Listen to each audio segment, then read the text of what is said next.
Good morning to everyone. Welcome to Bratislava. We have sun here and I hope we will have sun also during the whole webinar. It has been a hard year for everyone in tourism. Less clients, less cash flow, more problems. But now there's a time to educate ourselves and to exchange the know-how we have and to work with the latest informations and statistics from tourism. Welcome. It is amazing. We have 200 plus participants here today. 2/3 are from abroad and 1/3 is from Slovakia, from Košice to Poprad, Piešťany to Bratislava. And there are unbelievable 40 countries participating in this webinar. I will all welcome you because we have 5 minutes for the introductions and I didn't prepare a lot, so I will mention you and welcome you here. So we have here guests from Austria, from Belgium, from Bosnia and Herzegovina, from Bulgaria, from Canada, from Croatia, from Cyprus, from Czech Republic, from Denmark, from Finland, from France, bienvenue, Germany, willkommen, Greece, Romania, Russia, Saudi Arabia, Singapore, Slovakia, Slovenia, Spain, Switzerland, Turkey, Ukraine, United States, United Arab Emirates, United Kingdom, Hungary, India, Israel, Shalom, Italy, ciao, Latvia, Moldova, Morocco, Netherlands, North Macedonia, Norway, Pakistan, Philippines, Poland, Portugal, and Romania. Welcome all. We will spend the next 2 hours together. We will have amazing speakers, but first I will talk about technical things. If you have now some technical difficulties, please write it in the chat.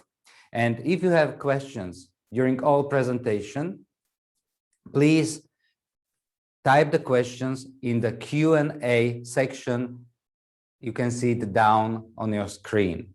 After each presentation, I will present the questions to the speakers. We have amazing speakers here. I would like to welcome Alexandra Blanchard from TripAdvisor. She will speak about the new behaviors, expectations from the tourists in this age after and during the pandemic of COVID-19. After Alexandra, we will have a special guest from BBC, the correspondent in Slovakia and Czech Republic. We will have Rob Cameron here. After Rob, I will speak about the new digital trends on Google. And last but not least, we will have here a marketing expert for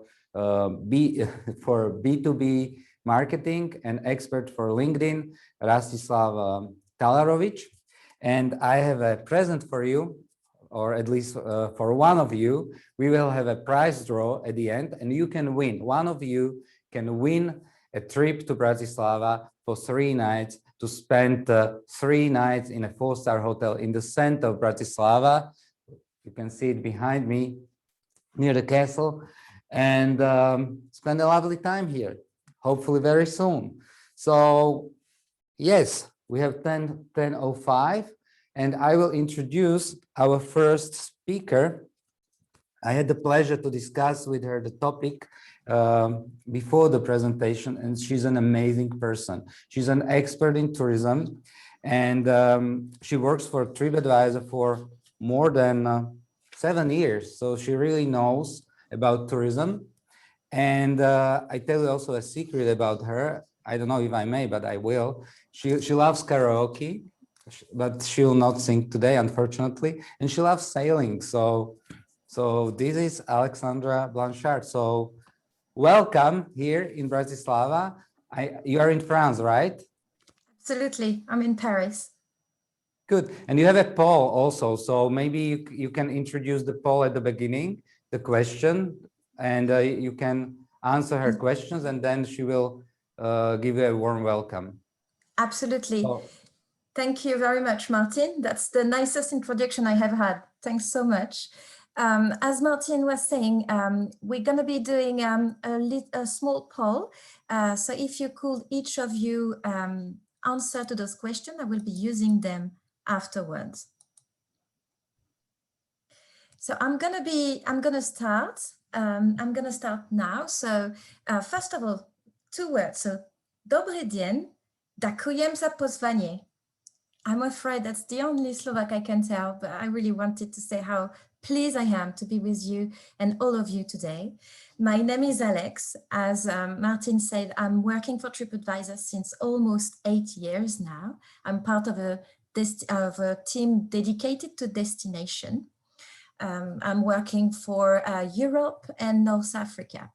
So at TripAdvisor, we work with more than 800 destinations across the globe. It can be at national level, it can be regional, or it can be city level, like Bratislava. And the reason why we have a dedicated team is because destination inspiration is one of the key reasons why travelers come on TripAdvisor. So today I'm going to be speaking about 3 different topics. The first one is going to be about TripAdvisor and who we are, to give you a bit of insight about us. Then I will be showing some of the data we have from our latest travel sentiment survey. And then I will be presenting some exclusive and dedicated insight for Bratislava. So before starting to about TripAdvisor, maybe we can see the results from the poll, so I have a better understanding. So from the question, do you use TripAdvisor? Most of the people are using it privately, 42%, professionally, 12%, for both private and business purpose, 33%, and no, I don't use TripAdvisor for 13%. So I can see the audience already is largely used to TripAdvisor and already know it. So I'm going to be giving some global insights about it. So TripAdvisor has been launched in the year 20,000, so we are 21 years old. And during this time, we became the biggest travel website in the world. We are now in 190 countries and translated into 28 languages. Every month, those data are from November 2020. Every month, we have more than 463 million unique users across the globe. And that results in 878 million contribution. It means around 300 contribution every minute, just to show you how big the size is on TripAdvisor. So we'd like to say that people can plan their perfect trip on TripAdvisor from A to Z with the 9 million business listed on the website. So we have 4.7 million restaurants, 2.3 million accommodation, and 1.3 million attraction, which can give you the opportunity to plan perfectly your next trip. Around all the people traveling, can be traveling online or through travel agencies, TripAdvisor accounts for nearly 20% of all the global travel traffic. We have done some study with Oxford Economics, which is one of the most important travel, it's one of the most important company in terms of qualitative and quantitative knowledge.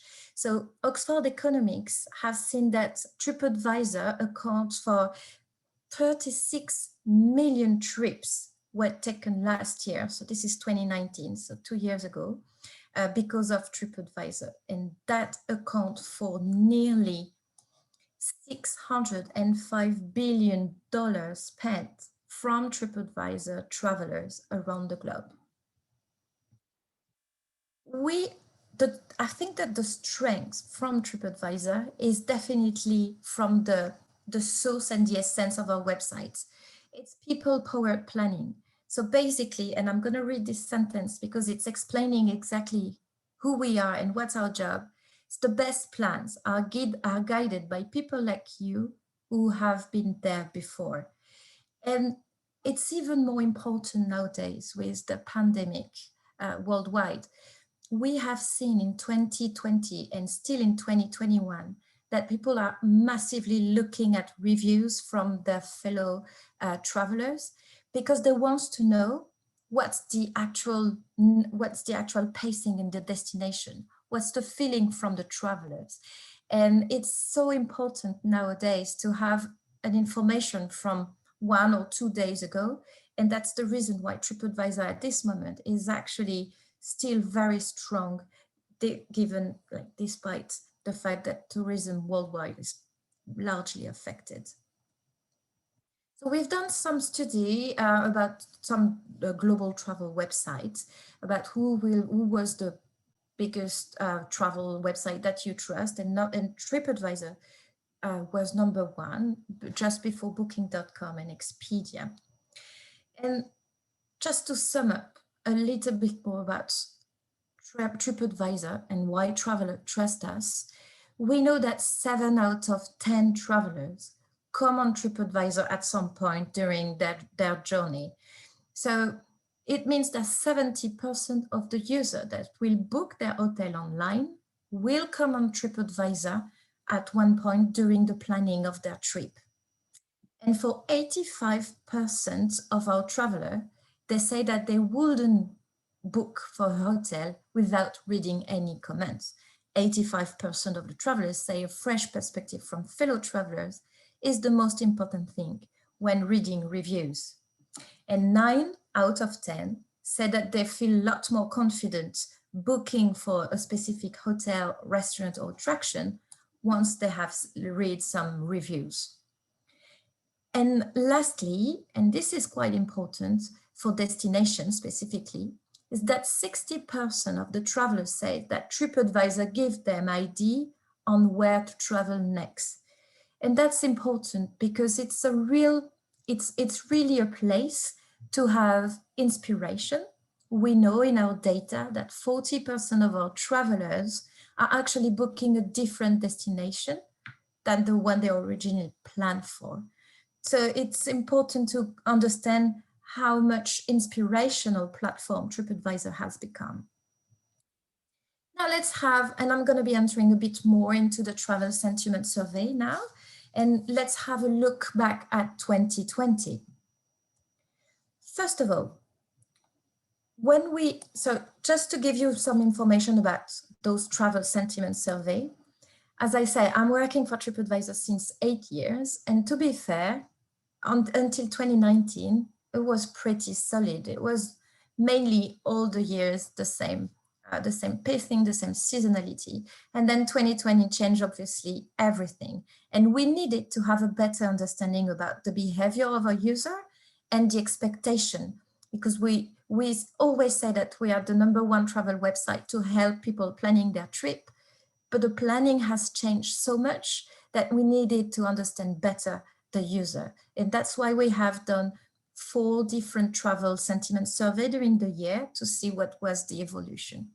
And this one is the result from the latest one, which was in December 2020. So in the question of, did you take any trip for leisure for at least one night in 2020? It's pretty positive. 77% of the users said yes, domestically. 67% say yes. So it's a little bit confusing, the word local. It comes from my headquarters in the US. Local means, in fact, intra-region, so inside Europe or inside Americas. So inside intra-region, meaning outside your living country, but inside your continent, 67% did it. And internationally, only 35%. So we wanted to understand how much was the pacing for the traveler, how often did they come on TripAdvisor.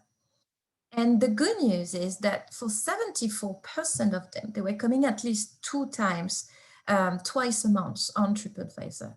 And 37% were coming once a week, even during the lockdown. And this is only for 2020 figures. So it's still largely positive in terms of intent to travel. But we know the travel worldwide has decreased, mainly and totally due to COVID. And we wanted to understand what was actually the fear, what was the concern about traveling worldwide, domestically or intra-regionally. And for 21%, the biggest fear was the fear of contracting COVID-19, but followed with the uncertainty about closure, restriction, and also some governmental travel restriction that could happen once in the destination. So that was mainly the fear that we have seen, and we have registered on TripAdvisor. Therefore, we wanted to know what could help to alleviate some of those concerns. What would be a good help for you to go back to travel? And the first choice was for 23% the free cancellation policy. So it's really important to be able to offer some free cancellation policy so people can actually plan their trip, and in case there is some governmental travel restriction from their own country or to the country where they are going to visit, they can cancel for free, and that's gonna be even more important. 90% say it's good to have up-to-date information on local restriction. That's something that helped them booking for traveling, and have a health and safety scoring system from the government, when discount only account for 15%. So what's new? What's new in the behavior that we can see from traveling in 2021 versus 2020? First of all, 46% of our consumers report that they are more comfortable traveling this year compared to 2020. And this is really the key point from what COVID has brought. COVID is now making the people do some more research about the destination, the accommodation, and the attraction. 74% of the user and the traveler we have asked say that they will spend more time selecting the destination. And we just saw why. They're going to be looking at what are the travel restrictions, what are the governmental decisions, is there any free cancellation, but more, they're going to be looking at reviews from fellow travelers to have a better understanding about what's the feeling once they are in the destination, because this is definitely today even more important than before. 71% will spend more time selecting the accommodation, 70% for attraction, and 61% for restaurants. And this is very interesting because TripAdvisor is actually a website that you can use on trip via mobile. But what we have seen is that 2020 and 2021 are not giving any chance to hazard. They are not giving any chance to unexpected. Travelers are now planning everything in advance, meaning they're going to be choosing the destination, obviously, the accommodation, but they're going to be looking as well for the restaurants once they will be in the trip, which is something we were not seeing before. Thanks to the geolocalization of the phone. In 2019, people were using us and just seeing what was the best restaurant around them. But now, even before coming to the destination, they're going to be knowing exactly which restaurant, which attraction they're going to be doing, just because they have read enough reviews to decide that. So that's the good word. When we ask them what are the first word that comes to your mind when you think about travel, it's happiness and excitement. And that's making our life a lot more happy as well, to know that. For 72% of our users, they say that planning their next trip, that help them having more positive mindsets. And 72%, they're just planning to travel as much as they were doing pre-pandemic. And 57% have already spent time planning their next trip. So 2021, what are the intents for the travel? So again, we are looking at domestic travel and intra-region. So for example, we're looking at people from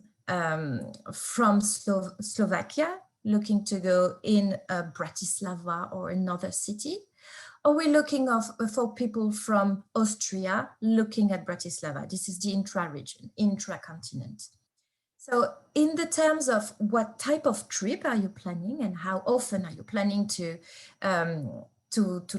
travel in 2021, we can see that the vast majority is actually planning to take 2 trips. When it comes to domestic, 36% will do only 1 trip and 32% will do 2 trips. Then we have 14% that will do 3 trips and 15% 4 or more, which is very interesting.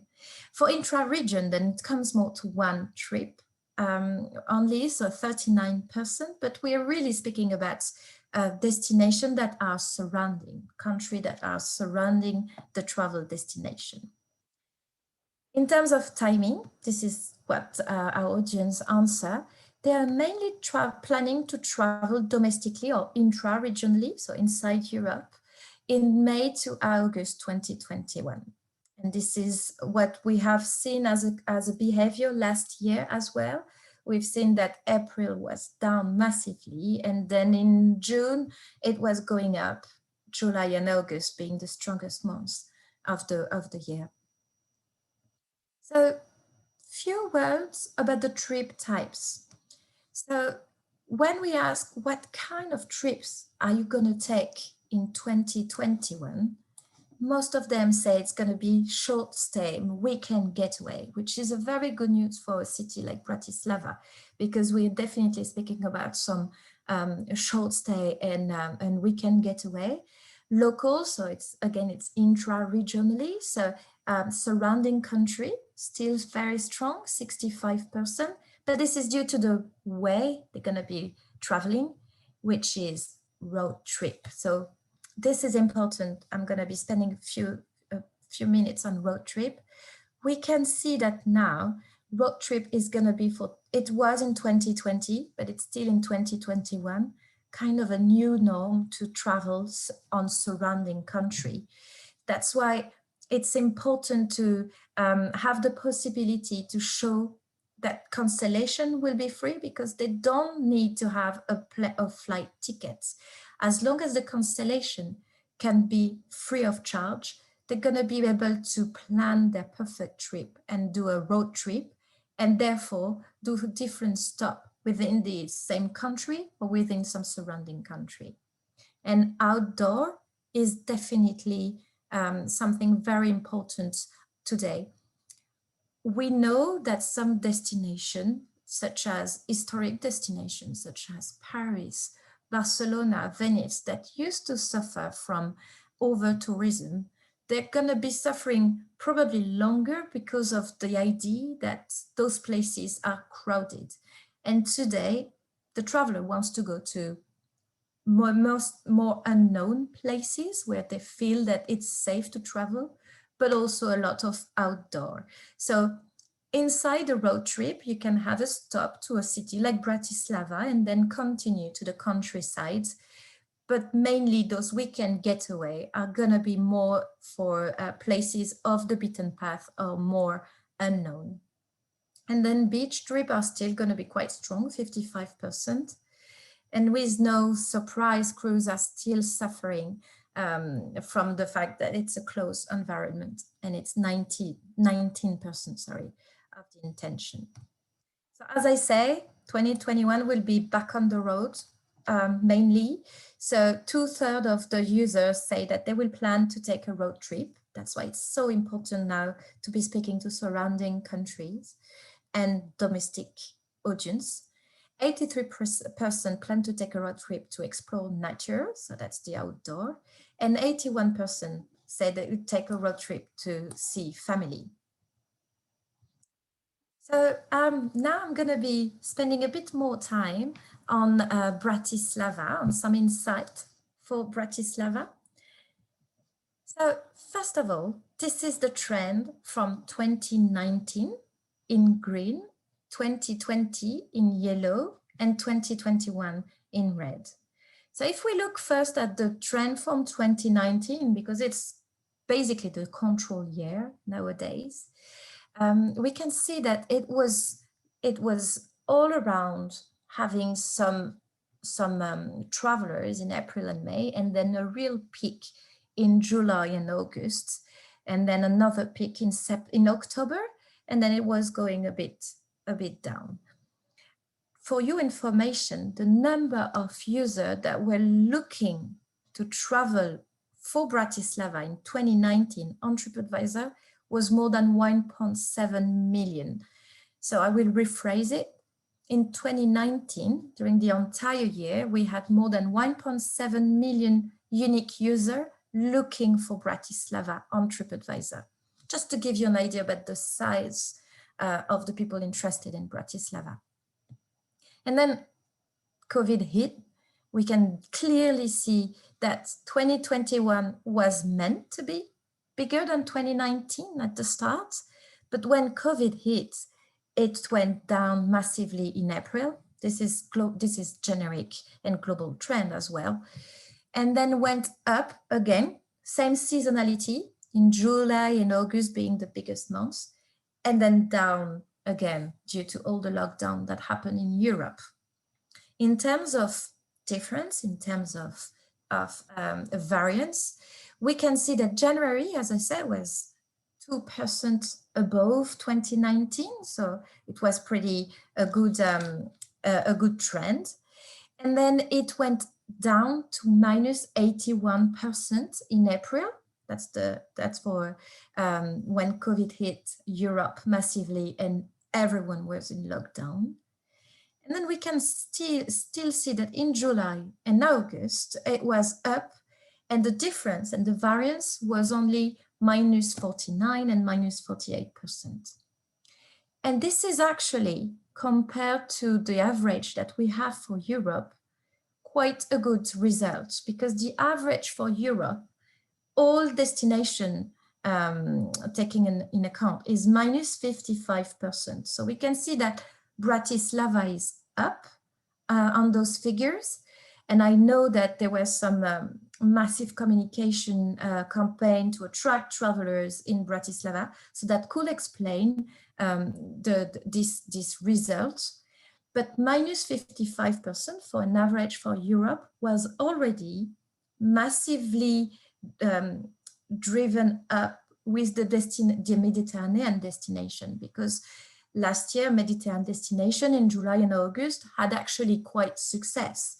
But for Bratislava, being a destination such as a city trip, having only -48% in July and August is actually a very good result. And then we can see, and this is something we have seen in every destination, that it's going down again in October and September. Now, let's have a few words about who is looking for Bratislava. So we know it was around 1.7 million in 2019, but who are they? Where they come from? So I'm going to be comparing pre-pandemic and post-pandemic because it's important to do the difference. First of all, if you look at the graph between domestic and international, there were 37% of the people looking at Bratislava that were coming from Slovakia. That's the domestic traveler. And then 63% were international. So it's important to understand how big the international traveling is for Bratislava. So now if we look at the 63%, how are they divided? The number one market was United States. And the second one was Czech Republic, followed by Germany, UK, and Austria. So US is often overrepresented in our figures just because we're an American website. We are so big over there that a lot of users are using us. So sometimes it tends to represent a bit more, a bit higher travelers than what you see in the destination. But still, in terms of number of looking, that was the number one travel. This is for pre-pandemic figures from January 2019 until February 2020. Now let's have a look of what's happening and who are the top markets. I said post-pandemic, it should be post and during pandemic. So figures from March 2020 to February 2021. And now if we look at we will first look at the split between domestic and international. And again, we can see that domestic has grown quite a lot. It was 37%, now it's representing 44%, and international is only 50, it's still 56%. And this is a global trend. We know that domestic has been bigger and increased in every destination. But now if we look at the top market, looking at Bratislava, let's have a look at the top 5. We see that it has reshuffled totally. UK is now number 1, followed by Austria. So UK is 13.4%. Austria is 12.6% of the people looking at Bratislava. Czech Republic is number 3. Germany is number 4. And the US, that was number 1, is now number 5th. And we all know this is because of the difficulty for flights and all the travel restriction. Now, if we look a bit more into details on what are the top cities in Slovakia, we can see that it's mainly Bratislava. So Bratislava accounts for 17.5% of all the traffic for Bratislava, for Slovakia, followed by Prešov region, Žilina region, Košice, I'm sorry if I'm not pronouncing it right, and Banská Bystrica region.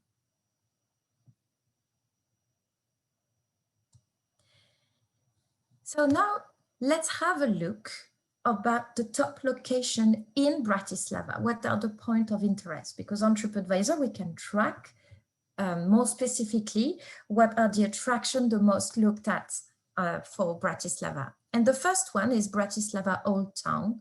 All the tour and the guides that are showing Bratislava Old Town is number 1 with 4.6%, followed by Devin Castle, Kumil, UFO observation deck, and Slavin. Just want to be more precise, those are the top attractions for Bratislava in February 2021. So those are very fresh information. If we look a bit more about the average duration and rates, and again, it's important to differentiate the domestic and the international. So domestic traveler, meaning Slovak traveler spending holidays in Bratislava, they will spend in average 2 nights, and the average spend per night will be 96 euro per night. And now if we look at the international, we can see that they will spend in average 3 nights, and the average rate will be 121 euros. So we definitely understand why it's important to capitalize as well on the international travelers.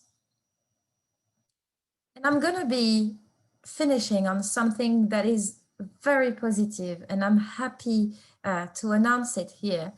I was looking at the average ratings for Bratislava. So it means that we have the opportunity to see among all the reviews that have been left for Bratislava, for accommodation, for restaurants, and for attraction, we see that the average is 4.20 out of 5. And just to give you an idea about how big this performance is, how well it is, the global average on TripAdvisor is 3.9 and Bratislava is 4.20. So first of all, I want to congratulate the entire industry, tourism industry from Bratislava, because that means when travelers are coming in Bratislava, they're largely positive. They love the experience and they're happy to share it. That's something very important. And I wanted to check what was the difference between 2019 and 2020, because was the pandemic doing something like, was the pandemic not helping to stay at the same level? And the average is exactly the same. The accommodation rating is actually up compared to 2019. And attraction and restaurants are a bit down, but we know also why it was so complicated to do all the requirements, that we see that as a global trend. But again, and I'm going to be finishing about that, the average ratings of 4.20 is so positive for your city that I'm very glad for you, and I can't wait to come and visit you. So thank you very much for listening to me. Thank you so much, Alexandra, for a very insightful presentation. It was an honor to hear it and learn from it, because as you said, that the behavior and the sentiment of the tourists is changing. Also, the countries interested in your country are changing. So it was interesting that the Americans were more interested on Bratislava before, but now are the British. Austria is more interested because the people look for local experiences, and Vienna and Austria is very close to Slovakia, for example. If you have questions, you can place them now in questions and answers sections. So if you have it, please do it now, and I will ask you my questions. You said that TripAdvisor is giving the people the idea where to travel next. So you are actually influencing the people a lot. So what do you think, how can a destination attract the people? What would, for example, influence you to travel, let's say, to Bratislava or Slovakia, or to another country? That's a very good question. So basically, what could influence me? Let's say that I have no thoughts about Bratislava. I haven't think about this destination.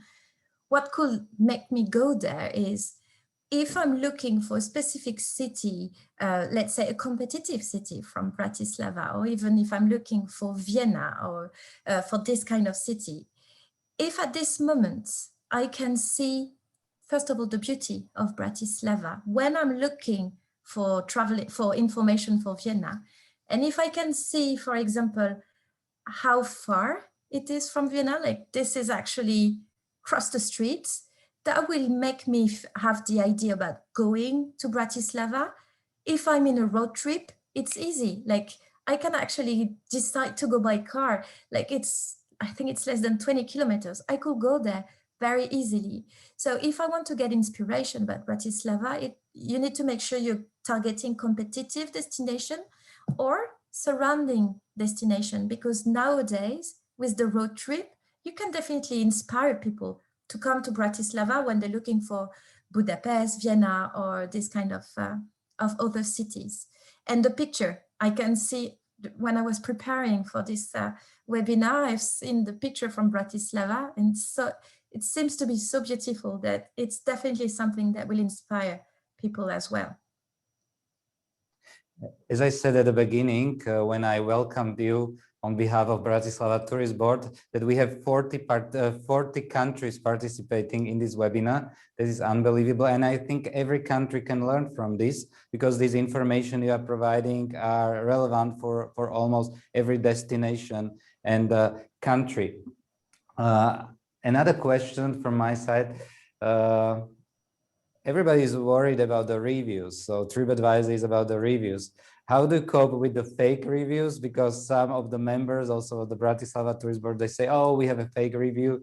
So one question is, how do you cope with the fake reviews? And the second one is how to motivate the customers, in this case, tourists, to give you a review, to give a review to a tourist guide, to a travel agency, to a destination, to a museum, etc. Okay, actually, I thank you for asking this question about fake review, because I know this is something that has been something we had to face, those questions, and this is not a taboo at all at TripAdvisor. I mean, we have a very strong politics against fake reviews. It goes into 3 stages.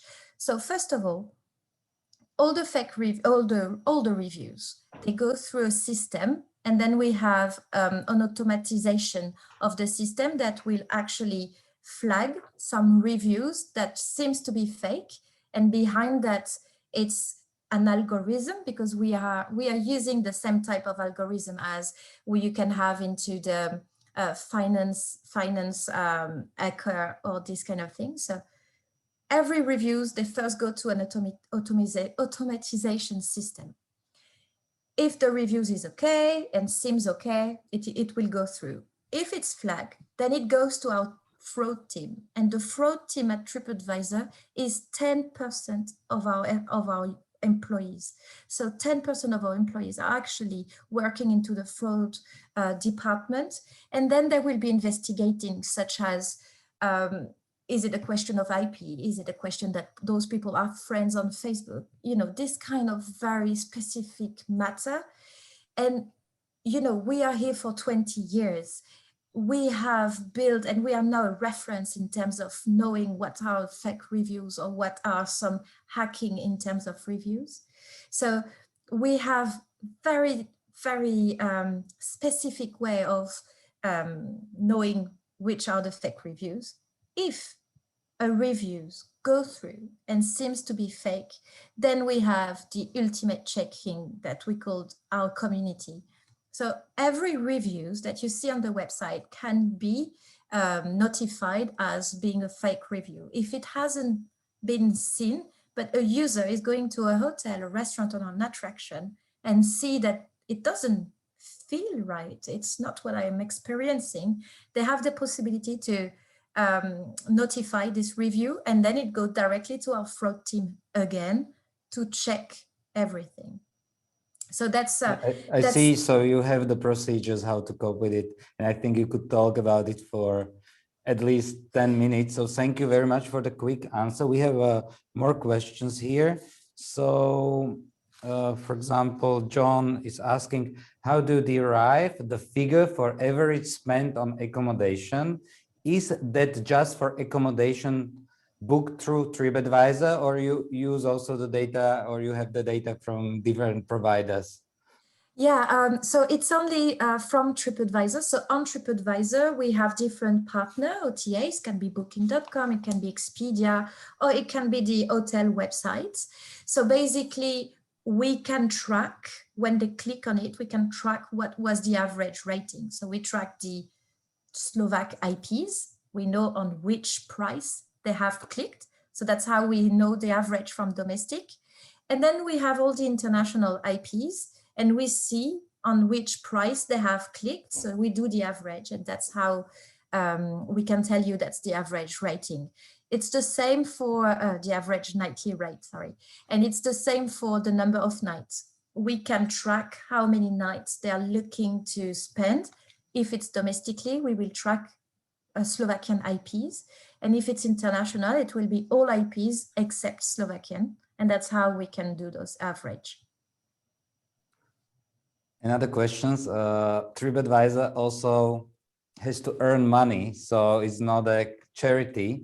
I'm sure you have also paid platforms.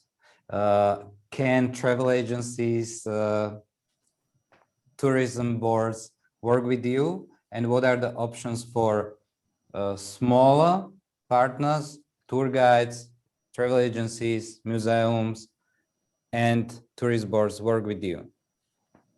Yeah, so absolutely. I mean, we are a media website, so we earn money only through media. So the first level is CPC. So that's when we click on a partner, like when you, for example, click to book to booking.com or this kind of thing. Then we have the media such as advertising, so very targeted advertisement. This is something Bratislava could do, targeting people looking at competitive destination to attract more people to Bratislava. This is the media as you see, so the different banner. And then we have the opportunity for smaller businesses, such as tour guide, museum or attraction that wants to give the opportunity to book online. They can go through Viator, which is part of our company, and they will create a page for them that will be monetized through commission.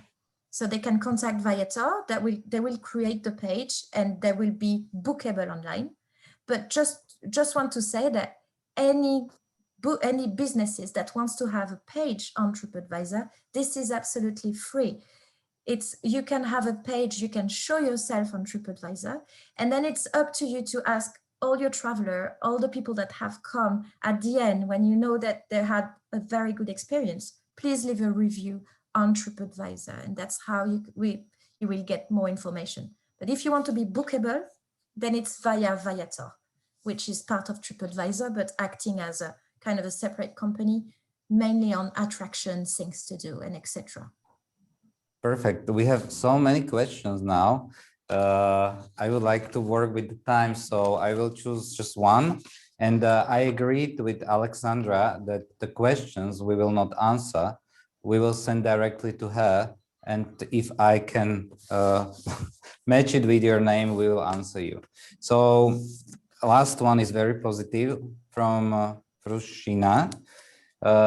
Thank you so much, Alexandra, for this great presentation. Yes, I read recently that TripAdvisor partnered up with the Tourism Sentiment Index. Could you elaborate on this partnership, please? Do you know maybe how DMOs and tourism offices access this very helpful tool? Yeah, absolutely. That's a very specific question. Congrats, because I'm learning myself for a few weeks about that. So yeah, absolutely. We have been partnering with TSI. This is giving us incredible information about tourism. And if you want to have access to it, you can go through us, because we are able to commercialize those data along with some communication campaign. That's how we give access to TSI, and we want to include them more and more into our offer, because we know at this specific time, insights are key to maintain a good level of travelers. Thank you for this question. Perfect. Thank you so much for having you here. It was such a pleasure. And I will ask the last question. When you sing karaoke, what is your favorite song? Is it a French one or an English one? Oh, I love Madonna. I'm a very big karaoke fan from Madonna, and my neighbor can tell you it's horrible for them. But so yeah. Thank you also for this information. So this was Alexandra Blanchard from France and TripAdvisor. Thank you so much. And now let's move to the other guest, a special guest from BBC, a journalist who is a correspondent of BBC for Slovakia and Czech Republic. He writes about politics, COVID, and also tourism. And he loves to travel, and not only to travel before pandemic, also during the pandemic. And he was also visiting Slovakia after the first lockdown. So welcome, Rob Cameron, on the stage. Thank you very much for that lovely introduction. And it's lovely to see the castle in Bratislava behind you, a place that I haven't been in a few months and very much miss. As a journalist, I do go to a lot of press conferences and a lot of events and a lot of seminars. And I think the most dreaded phrase, especially in Central Europe, is one that you hear at the start of every such presentation. In Czech, they say, "Já budu velmi stručný," which in English means I'll be very brief, and they're never brief.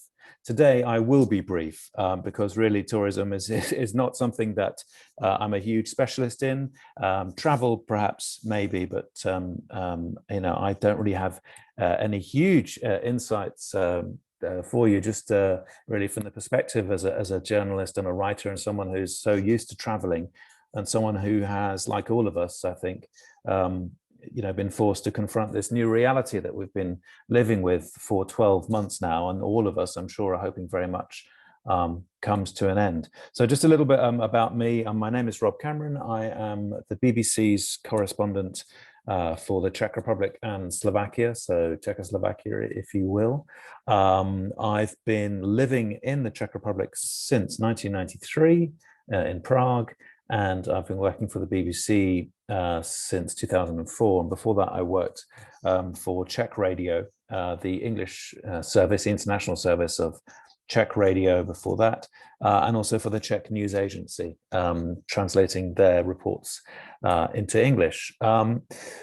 Certainly travel is a big part of my life, or was a big part of my life until March 2020. That's for a number of reasons. I say that I am the correspondent for the Czech Republic and Slovakia, and that's true. And obviously my job is to travel around not only the Czech Republic, but also to visit Slovakia on a regular basis, to cover elections and cover big events, political upheaval, turmoil, and so on. So I was in Bratislava pretty much immediately after Zuzana Čaputová was elected president of Slovakia, and did an interview with her for BBC. And I covered the elections that saw Igor Matovic form the new government in Slovakia. Obviously, he steps down today, so it's an interesting new era that is unfolding in Slovakia now. And I also enjoy doing other stories and traveling around your country. So I've had the pleasure of traveling for business to the Peugeot factory, which is in Trnava, I think, and also went to Košice when Košice was the International European City of Culture. That was a few years ago now, but it was a hugely enjoyable trip and a chance to go to some of the most fascinating places, for me at least, in Central Europe. So, travel is very much part and parcel of what I do as a journalist, but also because, and this is perhaps lifting the lid a little too much on how the BBC works, because I'm a freelancer, I'm not a member of staff, it also allows me some freedom to do other work as well. And as part of that, I do a lot of kind of media work, voice training and video directing and corporate videos and that kind of thing. So that does allow me to travel much further afield.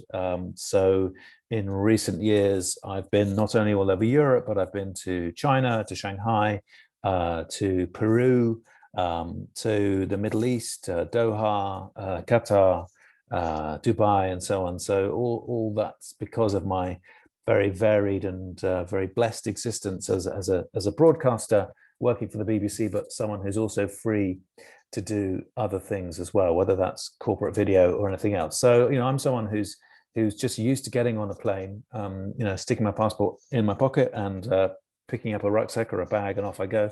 And so obviously, like most people, the last year has been really a shock.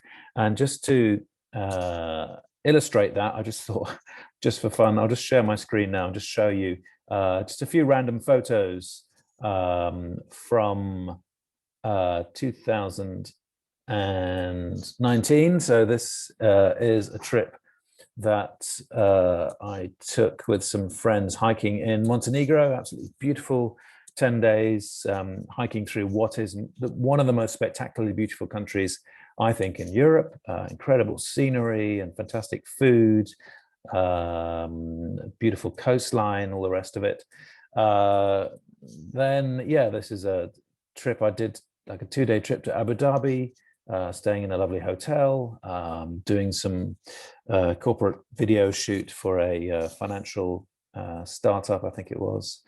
So that was fascinating, interesting, lovely, beautiful, amazing food, incredible weather. And this was a trip to Estonia.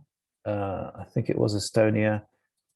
Tallinn, I think is in Estonia. Excuse my momentary ignorance. Some Estonian food there. This is a holiday that we took with our friends to Braunlager in Germany. Sofia, where I went to cover the European Young Scientist of the Year competition. I did that for Deutsche Welle because, as I say, as I'm a freelancer, I'm able to work for other media as well. So that's all Sofia. And then the most recent trip in 2019 was a trip to Athens as for another corporate video where we took the time to rent a boat and saw the Acropolis. So that's my little, archive, just a few photos that I keep from my travels, both as a journalist and other work, and also just with my family. That's in 2019, yeah? So now let's look at 2020, foreign travel 2020. We've got Bratislava, Blue Church, Bratislava, the SNP Bridge. Now, I love Bratislava. It's one of my favorite cities in Europe. But looking back at my photo archive in preparation for today, that was the only foreign country I went to last year, apart from going to France, because my partner is French and our kids have French grandparents, so we took them there for a week. That doesn't really count. So it's just an indication, and I'm sure it's the same for all of you, or many of you at least, that just travel really, for most of us Europeans, just simply collapsed overnight. And personally, I'll talk more about this in a minute, I think it's going to take quite a long time before it's able to get back on its feet. I think I have a poll, right? I don't know if someone can bring up the poll. Let's see. I'll stop sharing. Yeah, and I had a poll about who thinks that they will travel this year, and I'd be interested to know, what you think, whether you think that you will do any foreign travel this year. I mean, I'm optimistic I will, but I think it will be in a very sort of limited extent. And I think when people do begin traveling, whether it's for pleasure or someone like me traveling as a journalist and reporting from different countries, or even traveling on business, I think, at least in terms of traveling for pleasure and holidays, I think there are three, for me, key factors. The first will be the safety, the security, in as we enter this very strange post-COVID world. I had a kind of glimpse of that when I did go to Bratislava last year, because the hotel that I was staying in had one of these, what are they called? Sort of full body disinfectant machines that you walk through to go to reception. So as you walk through, it sprayed you with this mist of anti-COVID disinfectant. And it was a bit strange and a bit weird, but after a few days, I think it was something that people really appreciated, the other guests in the hotel appreciated. Because I haven't traveled recently, I don't know whether that's become standard, but I presume it will be. And I think it's probably something that's going to become standard, and we'll all just have to get used to all these, bizarre new aspects of foreign travel, like walking through these sort of full body scanners and being sprayed. The second thing, I think, is that all destinations will have to be financially attractive, because the costs of traveling now are going to be increased substantially just by all the bureaucracy. Obviously, the EU vaccine passport is in its infancy, and it's a great idea, and it's clearly something that is going to have to be introduced to make travel possible, not only in Europe, but of course around the world as well. But it's gonna, it's all gonna add cost, because there's going to be at least a few months where people won't be vaccinated and they'll still need PCR tests. And I think just the cost of that is going to really restrict people's willingness to spend money, and they'll just be factoring in those PCR tests and all the other extra costs of travel before they go anywhere. So that's going to be a factor. So I think people will be watching their wallets when they start looking around to decide where to go on holiday. And then finally, I suppose just a country's ability to provide something unique and different, cities' abilities to provide something unusual. In the case of Bratislava, which, as I say, was my only sort of professional visit in the whole of 2020, I got an email from a colleague of yours saying, would you like to come and see how Bratislava is dealing with the pandemic and how its tourist industry is dealing with the pandemic? And I was sort of in two minds, but then they said part of it will be taking a speedboat down the River Danube. And so I immediately said, yes, I would like to do that, because anything involving a speedboat has got to be fun. So any kind of unusual offer, well presented, is obviously a huge boon to tourism, and also a realization that all these cities will be competing heavily for those tourists, and there will just be fewer tourists, I believe, at least in the in the early months. I think everybody wants to go abroad again. Everybody wants to travel, but making that happen, I think, is something else. And I think there's one final sort of object lesson, and that is that a few weeks ago, certainly in Britain, the media were full of reports about how the headlines were, European travel by mid-May. This idea that because the vaccination effort is so far ahead in Britain that people in Britain, obviously Britons make up a big slice of those who do like to travel around Europe, there was this idea that they would all just immediately, get on those Ryanair and EasyJet flights and off they go. But obviously it's not that simple. And in recent weeks, officials and government in the UK have been really damping down that expectation and saying, with an epidemic still raging in Europe, it's probably not safe yet, even for a population that is, heading towards 50% vaccinated, to go to Europe and start traveling again, because there's still the risk of bringing back both new variants of COVID, but also just that level of vaccination doesn't really provide the kind of coverage. It's a sort of leaky bucket that doesn't provide full coverage against a resurgence in infections. So I think, frankly, a good dose of skepticism is warranted here. I don't think foreign travel, international travel, is going to come back to anywhere near the same levels this year. I think it's going to take much longer than that, simply because there are too many obstacles in its path, and I think travel is going to be too expensive. But that's my personal view, just based on what I've been reading in the media and what I've been listening to on BBC and so on. So that's pretty much what I have to say. So any questions, have at them. Ah, yeah, here's the poll. Yes, and I was really fascinated to see how likely you think it is that you will be able to travel this year.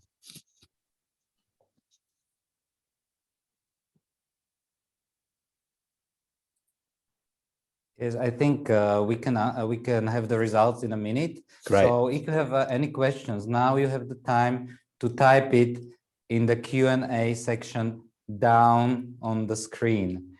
Good. Thank you again for an authentic presentation. I loved it a lot. My first question, what makes, in your opinion, a destination safe to travel in summer 2021?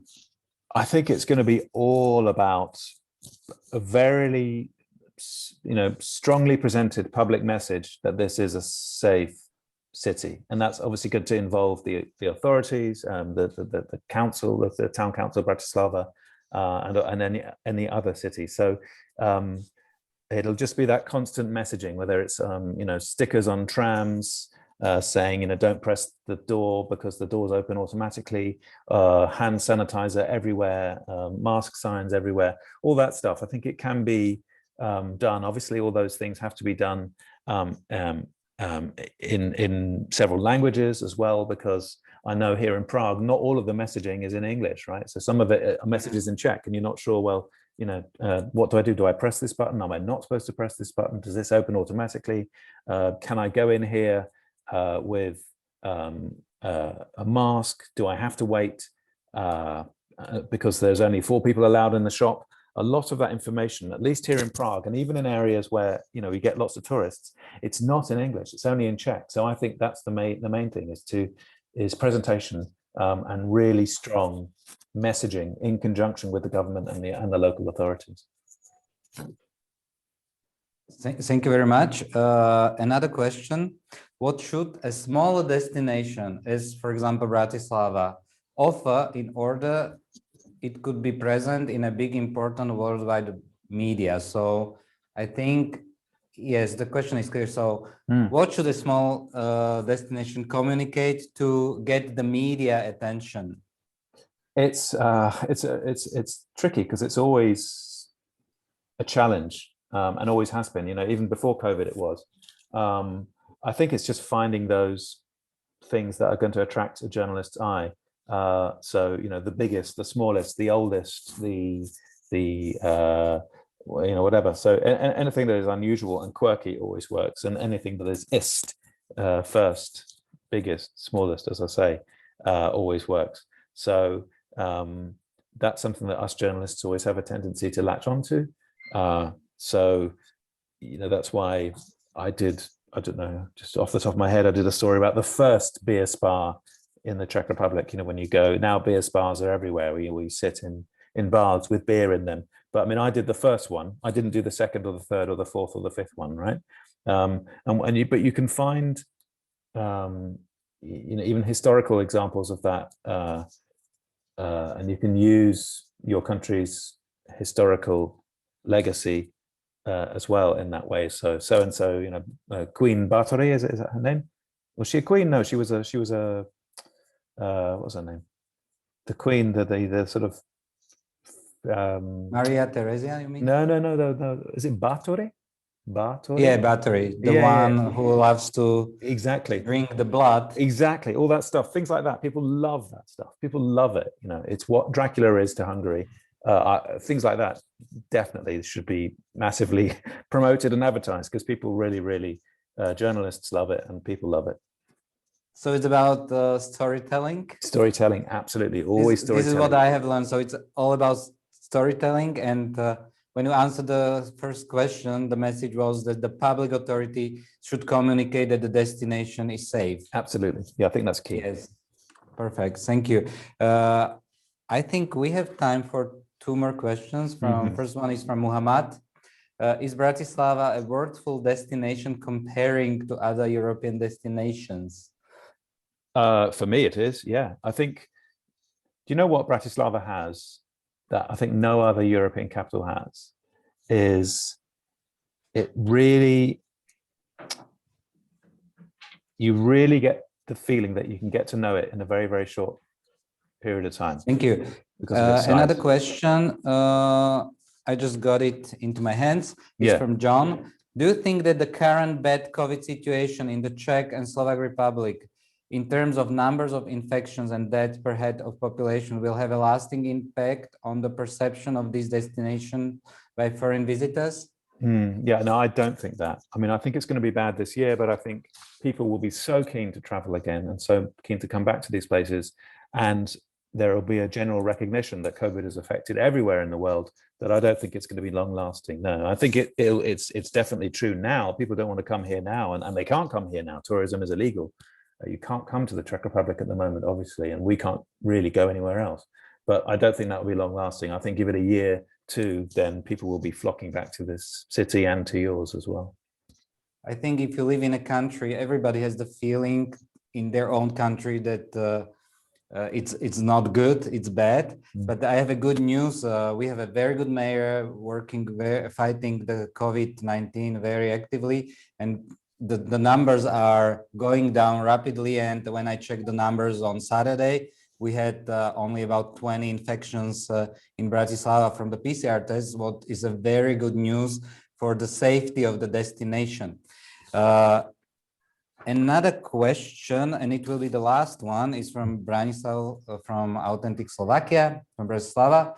Thank you, Rob, for the great insight. Again, a positive end.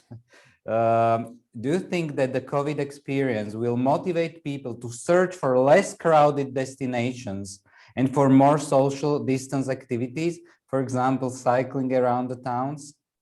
That is an excellent point, and I'm kicking myself. I didn't make it myself, Branislav. Yeah, it's very true.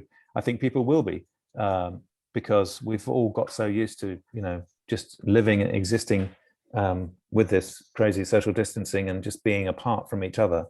I think certainly if a city can offer more space, and obviously Bratislava, there's fantastic promenades along the Danube, and you can walk so far, and it does feel like a roomy city. That will certainly be a boon, because who wants to be crowded into St. Peter's in Rome in this day and age, or even crowded in Paris or anywhere else. So I think, yeah, that is going to be an advantage, a destination that can sell itself as somewhere where you don't need to worry too much about social distancing. Certainly that will be a huge plus for any city in any country. Good. This was Rob Cameron from BBC. Thank you very much for participating, and it was a pleasure to having you here in Bratislava today. Thank you, and I can't wait to come back. Thank you. We are looking forward. So the time goes fast, and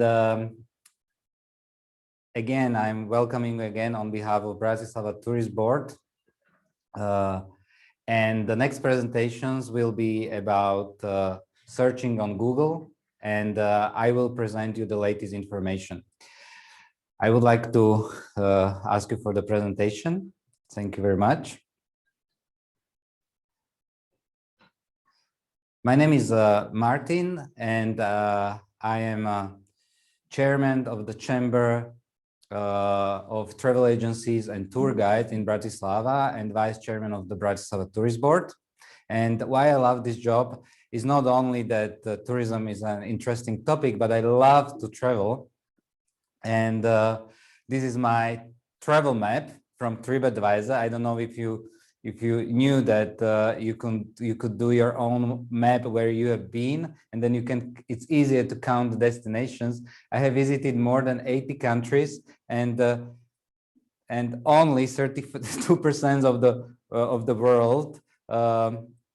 So I have still a potential to travel, and I would like to share with you some information that I have from the position of Google trainer. That's also my hobby, to learn about digital marketing and to have the skills to survive nowadays. And this is why we do these presentations on behalf of Bratislava Tourism Board, to give you the latest insights and to share it with you, because now we have the time to educate ourselves. When the tourists will come back, then we will have less time to educate ourselves. So welcome again to my presentation. Everyone still wants to travel, but travelers' wants have changed. And we should know what are the wants of the travelers and adapt it to our business of our travel agency, hotel, or cultural institutions or other tourism place. This is an interesting statistics that shows that people are searching for city breaks.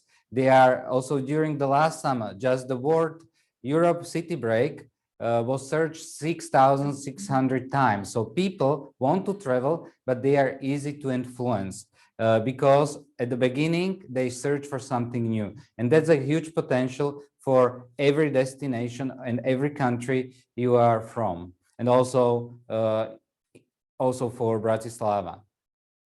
It was, as I said at the beginning, the last year was very, very hard for everyone working in the tourism industry, because the path forward is paved with uncertainty. At the beginning, it was very hard to survive from the financial point of view. Then you were waiting for the demand to return. The government is saying to you, we will open next month, we will open the next month, maybe in the summer. So it was really hard. But as we have the vaccination and as we already know to work with the COVID, we are very close to welcome the tourists very soon. And you should be prepared for the strong exit from this COVID situation, and it will be very soon. The biggest opportunity for what's next is to solve what matters right now. So we should know how the potential tourists think, what matters. This is one of the negative slides I have for the tourism industry. I will later on use a more positive slide. As a Google trainer, I have, as I said, I have a lot of data. And one question that was asked to tourists and the population was, when the crisis is over, where will the people first return? And the answer is they will first go to office, they will experience the good food, so they will go to restaurants, then they will go to gyms and to the movies. And after this is done, they start to travel. So they will go to the hotel, they will use the planes or take a cruise. So it will take time for the recovery, but the recovery will come. You should listen what your customers want you to prioritize. And these data are from the Google Consumer Survey. And you know, people are looking more at their money, and they are looking for discounts. So in average, 25% discount will motivate the people to book your service, for example, hotel or a tour, visit a museum, etc. As also Rob said, the cleaning is very important, and he has also mentioned it, that free sanitizers, wipes, and masks in the hotel rooms, in the institutions, will motivate the people to come because they need to feel safe. Also, what matters are the cancellation fees. So you should communicate that it's not risky to book a tour or a holiday with you because you can cancel in short term. I have got also data that were presented a few weeks ago. These are from February, and it shows positive signs for travel. And these signs are picking up, and the searches for resorts near me have grown globally by over 80%. So the people want to travel, but they want to travel locally. And this is also what Alexandra from TripAdvisor has mentioned, that people look locally, and these top searches include phrases like best holiday resorts near me, skiing resorts near me, family resorts near me. So the near me is very important also in your communication on your homepage and in your search engine optimization. Also, there is a positive sign. If we compare the searches of hotel booking apps, they have risen in the last 3 months by 100%. So people, they already dream about to travel. They care about passport sizes. Just the phrase passport size has grown globally by over 60%. Searches for travel to Bratislava, travel to Dubai, travel to Canada, these searches have risen by 100% in the last 3 months in comparison to the year before. Walking trails near me are also phrases that rise, and that's again a positive sign that people want to travel, but they want to spend more times outside. I also statistics that is not directly connected with tourism, but indirectly yes. For example, searches for long tops for girls have grown globally by over 300%. So people want to look good, and they are preparing for going out already because the time for recovery is here very soon. The questions every one of you should ask working in tourism is, in the new normal, what areas of your business need to pivot? How can you use technology to meet your consumers' changing needs? We are all online nowadays, and we should know what technology we need to use. How does your brand messaging align with the new normal? What gaps in resourcing do you have to fill in order to invest in products in the long term? So these are the questions you should ask for your business. And what are the data about Bratislava? What do you think? I have a quiz question. I hope it will work well. So what do you think? What is more searched, the zoo in Bratislava or the Bratislava Castle? Yes, simple question. So what do you think? What is more searched on Google in 2020, Bratislava Castle or the zoo of Bratislava? So I give you 10 seconds, and then we look at the results.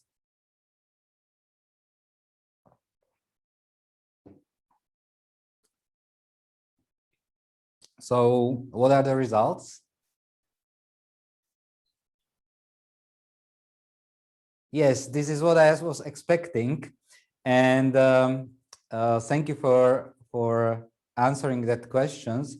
And the real answer is that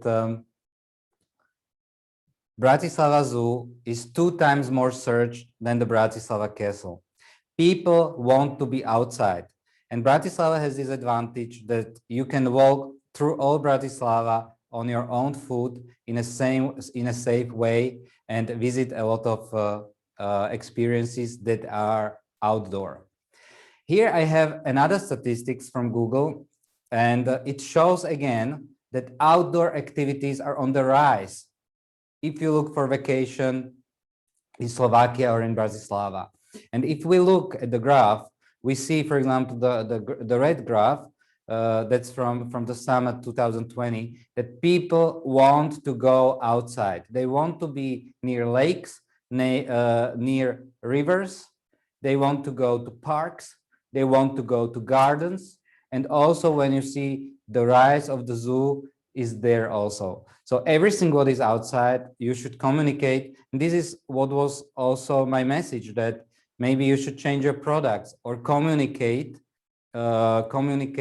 these new needs of the travelers in your products and communication. And I am very happy that Bratislava has prepared very well for this. We have created videos about lakes and pools of Bratislava.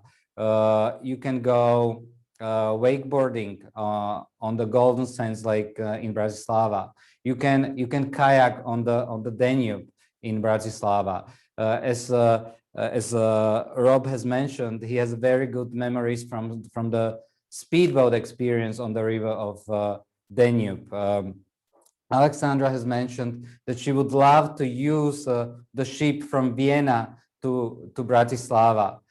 Vienna is just 1 hour from Bratislava. It depends how fast you drive. And you can also connect with this city by boat. We got a question about from Branislav about cycling. We are preparing new cycling routes. So we want the people to experience the nature and to feel safe in the destination. But you should have this content on your homepage, in your brochures, etc. This is one of the, as I have seen, Alexandra has mentioned that Devin Castle is very popular on TripAdvisor. So it's part of Bratislava, and you can see this neighborhood is very green, just 15 minutes driving from the city center. You can hike this beautiful region and drink black currant wine. And it's really very tasting. You can easily get too drunk with it, but I really recommend it. So these are the data. And when we see the data, we should always think, so how can I work with the data to influence the mind of tourists? When I speak about the marketing and influencing people to come to your destination or to your hotel, to your travel agency, to your museum, to you as a tour guide, we should know what influences us the most to buy a tourism product online. And this is a very good statistics that mostly what influences our behavior, where we travel, what we book, is Google search. So by 32%. On the second place, still the paper flyer. So they are not that. The email database. And also, for example, this webinar you are attending, it is amazing to hear that we have 40 nations here. How did you know about this webinar? Most of you from the email you have got from Bratislava Tourist Board. We have collected this email on various travel fairs around the world where Bratislava was presenting, and this is how you know about this webinar. So emails are very important. So please work with your email list to get the first visitors and customers to your business. Online reviews, absolutely important. We spoke about it during the presentation from TripAdvisor today. Digital flyers, Google Maps, this is all what influences us today. And what does it mean? So if somebody is looking for an incoming travel agency in Bratislava, you type it in on Google. And if you are not among the first, you don't get the business, because as you see on the right side of the screen, this is how we click. And we click on the first, second, third position. 33% of people statistically click on the first position. So you should work and improve your website for the keywords that are demanded today. The same when you look for a 4-star hotel, this is what you get first, a map with 4 hotels. And these are the hotels that have new business thanks to the online searches and potential travelers. So search engines are very important, and you should optimize your website for the keywords that are now trendy. And I have already mentioned near me, the outside activities, etc. So I wanted also to say something new. So what's next? Already in America, 55% of the teens and 40% of the adults use voice search daily. So you should prepare your homepage for the voice search. And you need to do a lot of things to be found by a voice. For example, when I say, what is the best tour guide in Bratislava? And you will get a list of tour guides. And in this case, when you ask it by voice, the Alexa or your mobile phone will answer the best. I have 3 options for you, Martin. So the first option is, then what helps to find you by voice? I will give you one tip. This is the frequently asked questions. Frequently asked question is the nice word of today. You should have them on your homepage. Like, for example, this hotel I found yesterday as an example. So they put the question customers ask on their homepage. So every homepage nowadays should have a frequently asked questions part. Good. I go to the last part of my presentation. This is also the latest data I got from Google a few weeks ago. There are new target groups on the tourism market in the online world. Who are these people? Who are the newcomers? Look at this picture.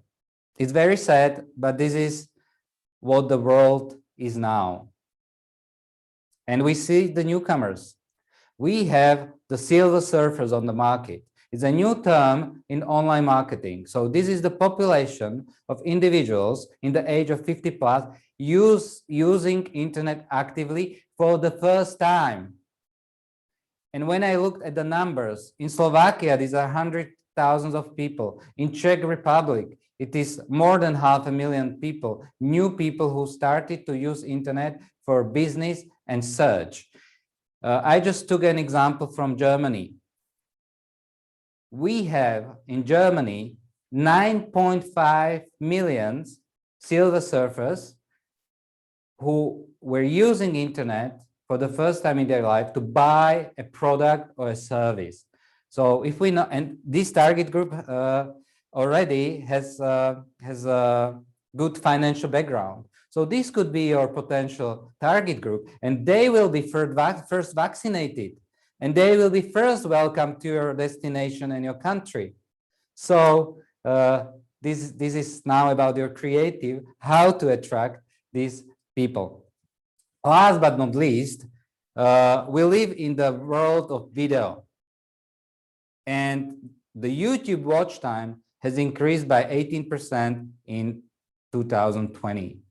So you should have a video content, your destination should have a video content, and use it, because we live in the world of video. Now I would like to summarize my part. So what should you take away from this webinar and my presentation? So I think the most important thing is to be found on Google, because people searching for a product or a service or for a destination, if they want it, if they want to spend their money, they go to Google first. So if they find you thanks to your search engine optimized website, you will get more website traffic, and of course at the end more tourists. Second, Second. You should work with the data. The information I have provided to you, if you see that there is interest for more outdoor activities, you should change your product. Third, video content should be part of your communication. And the fourth information, diversify creative and messaging. Align with the changing traveler intent toward using the words local, near me, safe. So the communication and the words we are using can influence the people to come to you. So this was my message for today. And if you have any questions, I will be delighted to answer it to you. And of course, if you would like to get in connection with me, you can connect with me with LinkedIn, and this will be the next presentation after me. And let's see if you have any questions. If you have the questions, you can type it in the Q&A section that is in the down part of the screen.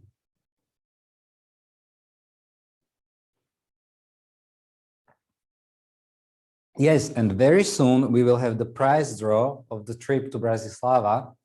So please stay here. If you have still questions, you can type them and I will answer them after the webinar.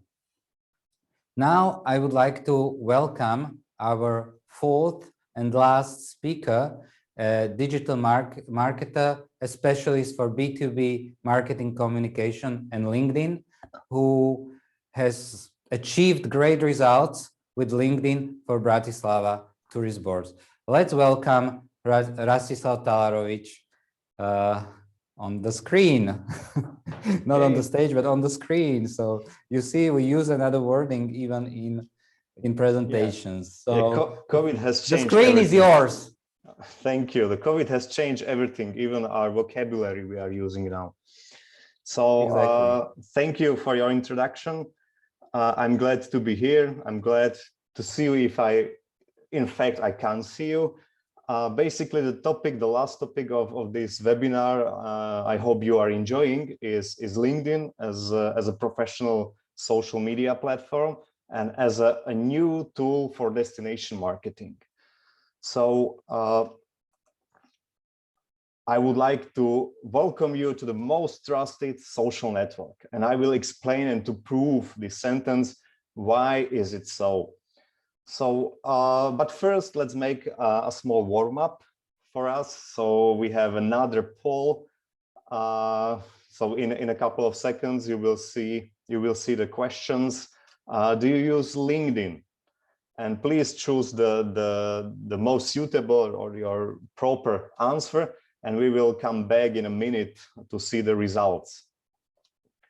So let me introduce myself really briefly and short introduction. So my name is Rastislav Talarovic, and I am a marketing consultant and a Google certified trainer. And I've been working in a marketing area for more than 20 years, in online marketing for more than 13 years. And actually, I am managing different types of teams in a couple of companies, campaigns in 9 languages and in almost 30 countries. And I am especially focusing on B2B marketing. So that's why we will speak about LinkedIn, which is really suitable platform for B2B and your destination marketing. And so the reason why I am here is that I am as an external consultant managing LinkedIn campaigns for Bratislava Convention Bureau. Let's have a short introduction for the LinkedIn. So today on LinkedIn, we have more than 725 million members globally and almost 30 million company profiles. And these members are professionals across every industry, job function, and geography. And they are generating more than 100 million connections made every week and 2 million posts per day. And we can see also a big year-to-year increase in messages sent through LinkedIn, and also increase in social actions. And remember, 2 new members join LinkedIn every second. So every second I am presenting now, we can welcome 2 new members to LinkedIn social media platform. So let's have a look for the results from the poll, where the question was, do you use LinkedIn? So as we can see, 61% they use LinkedIn for private and business purpose too. So we can see that LinkedIn is definitely a professional network for a B2B marketing. I would like you to remember from this my presentation that LinkedIn as a professional social media really differs from other social networks. And let me explain how. So basically, unlike other social platforms, when people visit LinkedIn, they are in a professional mindset. This is very important to realize, because we called LinkedIn as a professional social media platform. People spend time on social media platforms like Facebook to stay up to date with friends and engage with lightweight content. So that's why we call a personal social media platform. While people invest time on LinkedIn to stay up to date on their industry and progress in their careers. So LinkedIn, together with TNS, partnered on a global study which surveyed more than 6,000 social media users across 12 countries. And we can see the main difference. People come to LinkedIn to search for new opportunities. So what is their intent? Yeah. Intent to improve their career, and of course to learn from leaders and experts, 40%. Compared to Facebook and Twitter, which we called personal social media, people come to this social media platform to be entertained and to stay up to date with friends. So this is another thing you have to realize when you are present on the LinkedIn. So please remember that members of the social media platform are here to invest time. Time is something what they invest. And as a marketer in your B2B destination marketing, put yourself in their shoes and consider how to reach them with content to help them develop their careers and better themselves. Because the world professionals come to LinkedIn for a knowledge. They don't come for to entertain themselves. LinkedIn is the definitive professional publishing platform where members come to learn, to share, and to get inspired. So as we can see, 97% of B2B marketers use LinkedIn for their content marketing efforts. And another thing is that when we are speaking about B2B destination marketing, so your target group is something you should take care. And what is your target group? Decision makers who will decide that this kind of event will be in this city like Bratislava or another destination. And LinkedIn is the best platform to find business decision makers and senior decision makers compared to the other major networks. So remember also that. And this brings me to explain and to prove the sentence I said at the beginning, that welcome to the most trusted social network. LinkedIn is more trusted than other social platforms, is 2 times more trusted and 3 times more trusted for content. As we can see from the survey from Business Insider Intelligence, which was surveyed 1,700 consumers, LinkedIn was found to be undisputedly the most trusted platform. LinkedIn is highly trusted platform comparable to the other highly trusted platforms like Wall Street Journal or Forbes. So we can see that people are more careful about what they say on LinkedIn because it's essentially their public resume. And we can see that regarding the rank, LinkedIn is always has been for the last 3 years the #1 in the most trusted social network. So let me summarize generally about the LinkedIn. LinkedIn is B2B oriented. Remember that you should be educative, and it is more trusted social platform, social media platform compared to Facebook and Twitter and Instagram and other personal social media. And remember that users or members of LinkedIn, they care what they write, what they say, because it is essentially a part of their resume. So maybe you have realized already that there are no haters, almost no haters on this social platform. And in the next part, on the second part of my presentation, I would like to speak about real examples. Why me personally, why Bratislava Convention Bureau, why are we competent to speak about B2B destination marketing? So at the beginning of this part, I would like to present one score which is used on LinkedIn, and it's called Content Marketing Score, which is not public visible, but it's something what LinkedIn count for you. And this score quantifies and benchmarks your influence you have on LinkedIn, and also it helps you to benchmark with your competitors or with your peers. So it gives you answer to the questions that, are people engaging with my content? How do I rank against my peers or competitors? And we have chosen 20 of other convention bureau, like you can see Brussels, Genoa, Italy, and so on and so on. And we've been compared how our content is influencing on LinkedIn. And I'm really proud that Bratislava Convention, compared to these competitors we have chosen, we have the best content marketing score. We have better score than top performers in a 75th percentile. So how have we achieved it? So before I start to show you real examples of campaigns we did on LinkedIn, let me tell you one very important idea, that success consists of two parts: content and distribution. So you have to have a right content in a right form, distributed to the right audience. So marketing efficiency of marketing communication is based on two pillars: content and distribution. Because as you maybe already heard, that content is a king, but I like to add that distribution is a queen and she wears the pants.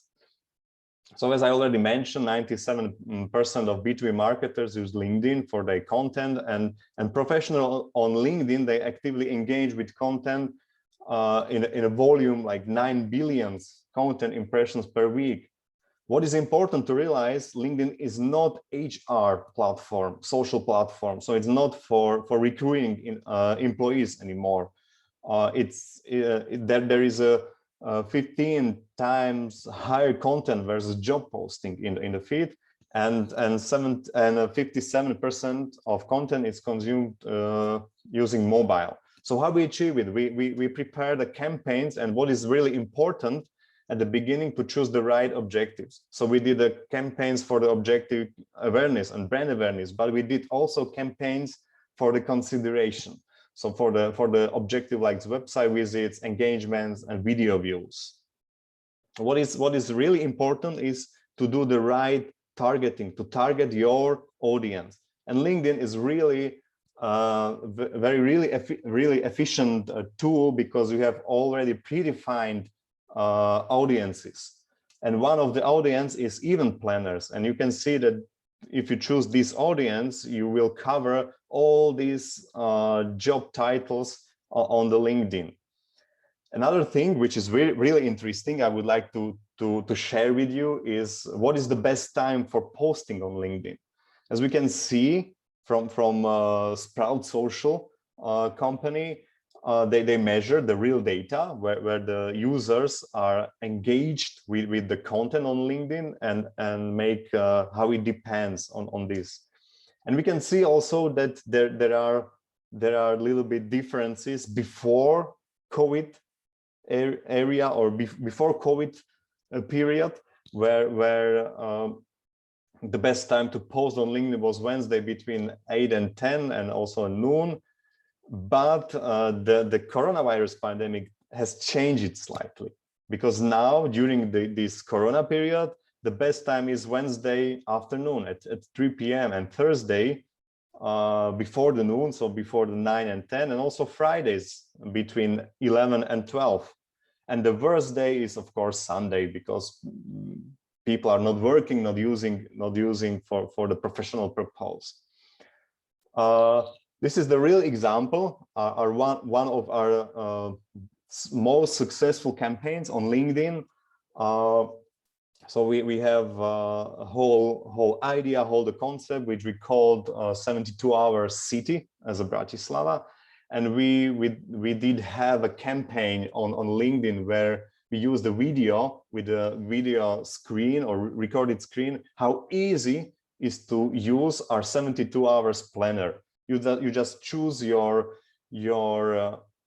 preferences, with whom you are visiting the city, and the planner will do the rest of the work instead of you. So it will plan the trip for you for the first day, second day, for the third day.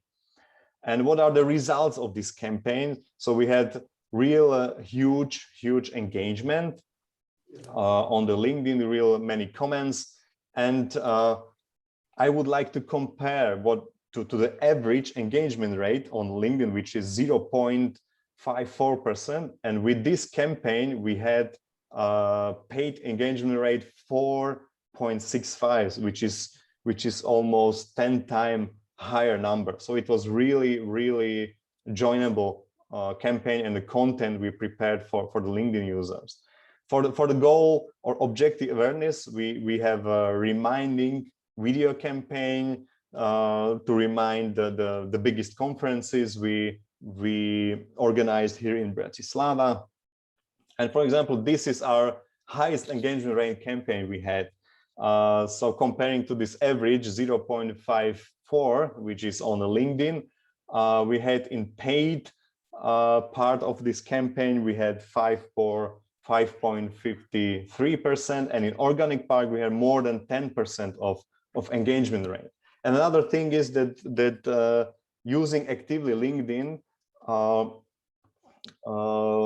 bring us higher new followers on our company profile, and it as a one group of all activities, it helped us to achieve this amazing and awesome content marketing score. So because it's important, as Alexander already mentioned, that people invest more time to search now, even they can't travel maybe, but they do a searching. So it's important to do a brand awareness campaign. And that's why we are really actively on a LinkedIn. So thank you for your attention. And now it's time for some question and answers if you have regarding LinkedIn and B2B destination marketing. Yes, thank you very much again for a practical presentation. And it is also great to hear that we have actually two target groups. We have the leisure and we have the business MICE target group. And Bratislava welcomes both guests because we are safe, we are close to Vienna, and especially for the MICE industry, the city can be reached within 2 hours by plane from almost every destination. Even if you fly to Vienna, Vienna's airport is only 30 minutes from Bratislava by car. And if you organize a conference here, is everything close? You can reach everything on foot. I remember when I went to conferences to big cities, sometimes when you were staying at a hotel 30 minutes away and you drank too much alcohol the day before, it was not so easy to reach the conference. So here you can reach everything on foot, and it's very close and safe. And Bratislava became very innovative. And We have a lot of startups here, successful companies like Asset, Sajik, Slido, Volkswagen in Bratislava. So not only leisure travelers, but also business professionals in the MICE industry are more than welcomed here. And during these presentations, we have heard that LinkedIn is part of it. And I have here some questions. So the first question is, what is your experience, how to improve the engagement on LinkedIn? So to get more likes, to get more shares, to get more comments. So what are your few tips? Mm-hmm. Yeah, the first tip is to choose the right objective. So when you make your campaign, you have to choose the objective that you are interested in engagement. So because then the LinkedIn will choose the right algorithm to deliver your content. And then always ask yourself how my content is educating people on the LinkedIn, because the number one intent, the number one purpose people are coming to LinkedIn, that they want to be educated. So everything what you are going to post, ask yourself, is it somehow educating my audience? So this is the number one rule you have to follow on the LinkedIn. Okay, thank you. Another questions, and I have here also questions for my presentation that I will ask afterwards. So what should I do to increase the number of followers of my company page? Mm-hmm. Yeah, there are many ways to achieve it. So you can achieve it in an organic way, that you use your private network on LinkedIn and invite your connections. Then you use your employees. This is also something what companies don't use. They don't use their employees to share the brand and invite the followers. So this is also another thing, to use your employees. And of course, there are a type of objectives. You can get more followers when you do this engagement campaign. But first, and for free, use your employees and use your personal network on LinkedIn. This is what you can do for free. Great. The other questions are almost the same. Again, last question is again a positive one. Great presentation, too. So Thank congratulations. Slovenia and Bratislava are so active with sending more communication, more than any other convention bureau. I can't wait to visit. So it's not a question, it's a statement, because I get the questions immediately when they come. So it's a statement. And do we have time? Yes, I think we are now at the end. So you have fans also in Slovenia, not only in Slovakia. So great presentation again. And we move to the questions that I got. Thank you, Rastio, again. So Vikas is asking me, how can we check such data for our destination? So you should ask your digital agency first, because they work closely with Google, Facebook, and they can get this data, they get educated. That's one option. Second option, you can use the keyword planner, where you can see what keywords are searched for your region. Like I can check, for example, walking tours in Bratislava, how many people searched it last month, a year ago, etc. And maybe another tip, Google has a platform, it's called Think with Google. And if you type it on Google, you get a lot of case studies and updated information on different topics. And they update it with new data. So Think with Google is one of the options to read the blogs. Another question I got, I will read it. Amazing insights and presentation, Martin. Many, many thanks.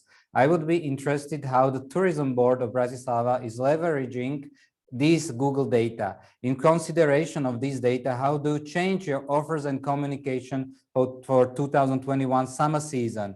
For example, focus on the domestic and outdoor offers. How easy do you find for a tourism board the adaptation to the new norm? Thank you. Yes, so there are many questions, so I will try to answer them.